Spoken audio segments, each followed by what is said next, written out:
Hi అండి. నమస్తే. నేనైతే ఈరోజు కాకరకాయని చేదు లేకుండా ఎలా వండాలో చూపించాలనుకుంటున్నానండి. ముందుగా కళాయిలో ఆయిల్ వేసుకోండి. ఈ మాత్రం వేసుకుంటే సరిపోతుంది. ఎల్లుల్లి రెబ్బలు చితక్కొట్టి వేసుకోండి. ఇవి కాస్త వేగిన తర్వాత ఒక స్పూన్ శనగపప్పు వేసుకుందాం. ఒక స్పూన్ మినప్పప్పు, కొంచెం ఆవాలు, జీలకర్ర వేసుకోండి. ఒక 2 ఎండుమిరపకాయలు వేసుకుందాం. కొంచెం కరివేపాకు. ఇవన్నీ వేసి కాసేపు వేగనివ్వండి. 2 పెద్ద సైజు ఆనియన్స్ చిన్న చిన్న ముక్కలుగా కట్ చేసి రెడీ చేసుకోండి. నేను వేస్తున్నాను.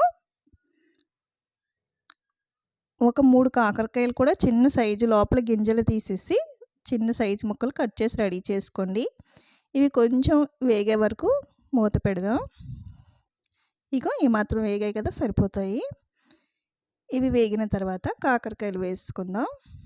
చిన్న చిన్న ముక్కలుగా తరుక్కొని వేసుకోండి. నేను ఇక్కడ 3 తీసుకున్నాను కాకరకాయలు. ఇవి వేసేసాం కదా, ఇప్పుడు కాస్త అటు ఇటు కలుపుకొని కొంచెం తగినంతగా రాళ్ళ ఉప్పు వేసానండి నేను.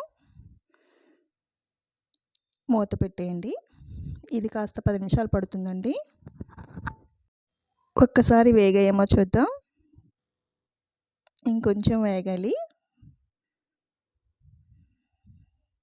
చూసారు కదా, ఇంకొంచెం వేగనిద్దాం. ఇవి ఎంత బాగా వేగితే అంతగా చేదు అణిగిపోతుంది. ఆనియన్స్లో కలిసిపోతాయి కదా. ఇంకా సేపు వేగనివ్వండి. ఇప్పుడు ఒకసారి చూద్దాం మరలా. చూసారు కదా, వేగిపోయాయి.